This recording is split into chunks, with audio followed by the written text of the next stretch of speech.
Welcome to the deep dive. Our mission today, well, it's super specific and really practical. We've got sources talking about a very personalized, systematic way to learn a language. Basically, a blueprint for mastering English using targeted audio. And look, this isn't just, a random list of tips. It feels more like a defined training plan. Okay, let's dig into this. Yeah, it's definitely structured. The sources are pretty clear. They lay out a method built around very specific things. The audio, it has to be slow English. The content level, strictly A1, A2, that foundational stage. And the main technique, shadowing Right, practice. that's quite a precise mix, isn't it? Pace, level, technique. Kind of flies in the face of that common advice, just jump in, immerse yourself. Yeah. So our deep dive here is to figure out the why this particular combination, what's the synergy, and what does this focus strategy actually mean for you, the learner, especially if you want to get the knowledge quickly, but like really internalize it properly. Exactly. We need to look at this hypothetical learn English with podcast idea, not just as, well, background noise or casual listening. It's framed more as a specific training tool, something designed to really optimize how your brain takes in the language. Okay, let's start with a bit that feels, well, maybe the most counterintuitive. Slow listening. The sources are explicit. Slow English listening combined with fluency practice. Now, if the end goal is speaking fluently, why deliberately slow things down? Isn't there a risk, that you create habits that just don't work when you finally hit real native speed? That's a really good question. And what's fascinating is that the slow pace seems to be a deliberate, temporary measure. It has a long-term aim. If you connect it to like the mechanics of becoming fluent, the very early stages really have to prioritize understanding the sounds accurately and internalizing those sound patterns rather than just trying to keep up with speed. So the slow part, it's basically scaffolding. It stops you getting acoustically confused. Okay, scaffolding. So sacrificing speed now to guarantee accuracy later on. Makes sense. But how does slowing the audio down actually, help the mechanics? What's happening in the brain? Well, slow listening gives your brain the chance to actually process the differences between sounds, things that often just blur together in fast native speech. You can actually hear the subtle vowel differences, how words link together, the stress in a sentence, the rhythm of English. If the input's too fast right at the start, your brain basically just guesses. And that guessing actually reinforces bad auditory habits. Oh, right. Like trying to run before you can walk, you just trip up.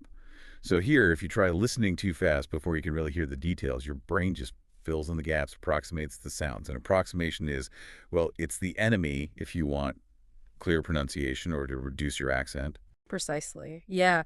Think about maybe a musician learning a really tricky piece. They practice the hard bits incredibly slowly first, Okay. right? To make sure the muscle memory, or in this case, the vocal muscle memory, is absolutely perfect. So fluency practice at this stage isn't about speed at all. It's about accurate repetition, accurate intake. You're building a really solid, error-free foundation before you even think about speeding up. Okay, I get it. Yeah. So the pace is managed very deliberately for acoustic accuracy. Now let's look at the content itself. We've slowed the pace down. But the sources also say you have to manage the complexity. The content has to be strictly for the A1, A2 levels. Now, for someone who's maybe ambitious, wants to progress fast, why limit the material so much? Doesn't sticking to basic stuff just delay the inevitable shock of real-world conversation? That touches on a really key point about learning optimization. Why A1, A2? Well, that band covers beginner, which is A1, up to elementary A2. Practically speaking, what that means is the focus is ruthlessly narrow. It's on the absolute essentials. We're talking the most common vocabulary, the simplest sentence structures, basic everyday conversation topics. So really the nuts and bolts. Vocabulary for, like, getting through the day, not debating philosophy. Can you give some concrete examples? What kind of topics would an A1, A2 podcast actually cover? Sure. Think about things like ordering a coffee. introducing yourself, your family, talking about the weather maybe, or scheduling a really simple appointment. It's the language you absolutely need just to function at a basic level. And the grammar is usually, simple present, simple past, maybe the future with going to. Nothing complicated, no obscure tenses or anything like that. Okay. So slow pace and low complexity content. It's like a double layer of managing the mental effort required. Exactly. That structure locks things down. By focusing strictly on that A1, A2 material, the strategy actively stops you getting overloaded. You know that feeling where you're trying to listen and figure out grammar and look up new words all at once?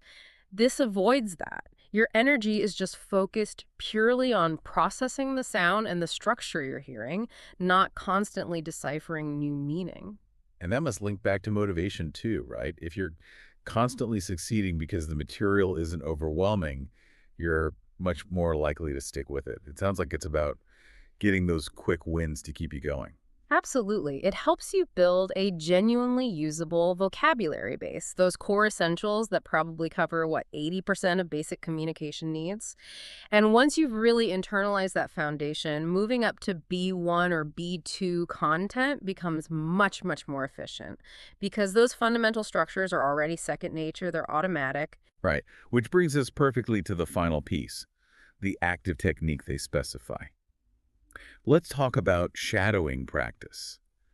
Now, this sounds like it shifts the learner from just listening passively to actually producing sounds actively.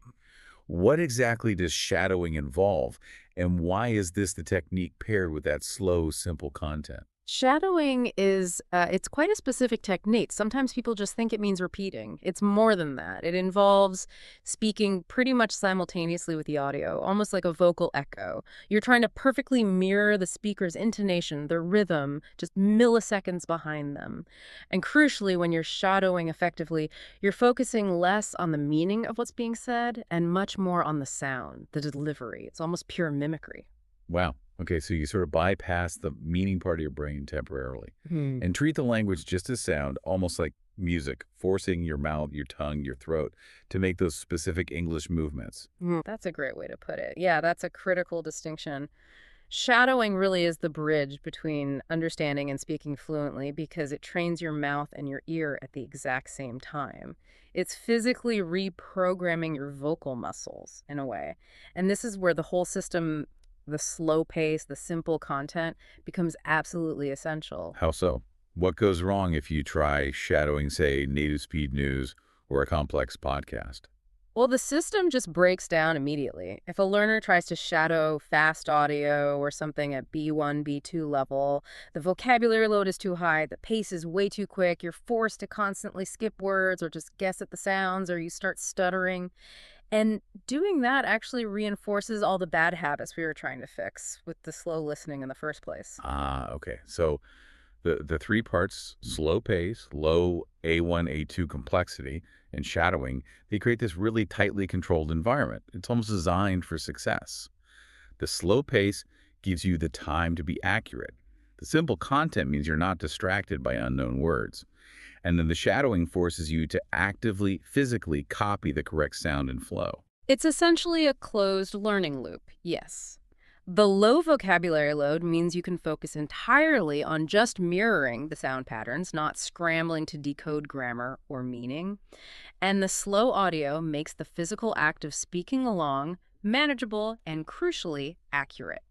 You're learning the mechanics of fluency first. It does sound like it requires quite a bit of discipline, though, even if the content itself is simple and slow. We're not talking about just having a podcast on in the background while you do dishes, are we? This is dedicated, focused, active practice every single time, using the podcast like a metronome. Absolutely. The research and these sources suggest frequency and focus are key, even with easy content.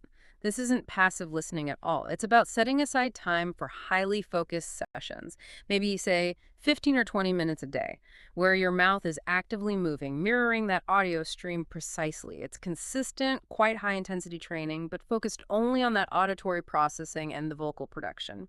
Okay, so we started with these sources describing what sounds like a highly effective English learning strategy. And what we've really unpacked isn't just a suggestion, it's a clear, structured system, using the convenience and repeatability of a podcast format, but leveraging that counterintuitive need for slow pace and foundational A1-A2 content. And it all funnels into this high-impact, quite physical technique shadowing practice. Yeah, and if you look at the bigger picture, this whole methodology is really about turning passive listening into active speaking, but doing it with minimal wasted effort. The goal isn't just knowing what the words mean, it's about embodying the actual sound, the rhythm, the flow of the language itself. It aims to maximize efficiency by, well, minimizing that cognitive stress and maximizing high quality, very targeted repetition. So you, the listener, now understand the components of this system. It seems pretty powerful, built on pace, level, and that active technique. I guess the real question for you then is this.